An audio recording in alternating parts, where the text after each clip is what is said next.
When we say to ourselves, you must go on, the reason is, you see, that we are not living in the eternal now,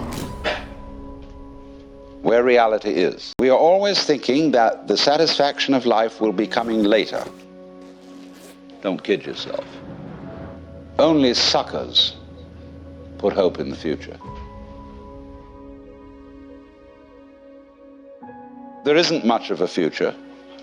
You're going to die. So, therefore, this hope for the future is a hoax. It's a perfect hoax. Because you're not fully alive now, you think maybe someday you will be. Look, supposing I ask you, what did you do yesterday? Most people will say, well, I got up at 7:30 and I brushed my teeth and I read the newspaper over a cup of coffee. And then I looked at the clock and dressed and got in the car and drove downtown and did this and that in the office and so on, and you go on and on and on, and you suddenly discover that what you've described has absolutely nothing to do with what happened.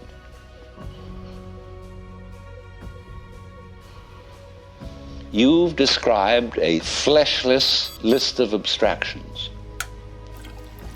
whereas if you were actually aware of what went on,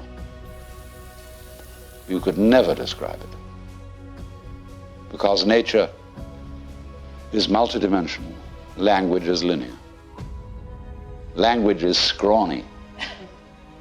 And therefore, if you identify the world as it is with the way the world is described, it's as if you were trying to eat dollar bills and expect a nutritious diet.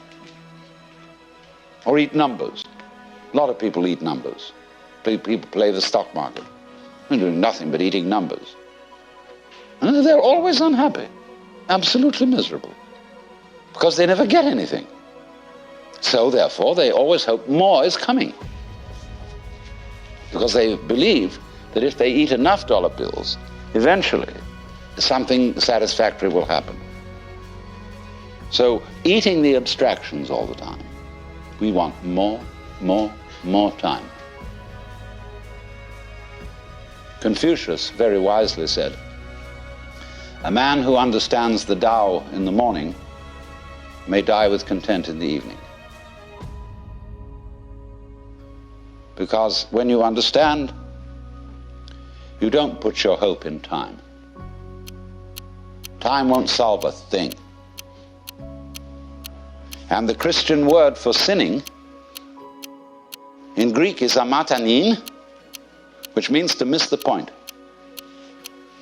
And the point is eternal life, which is here and now.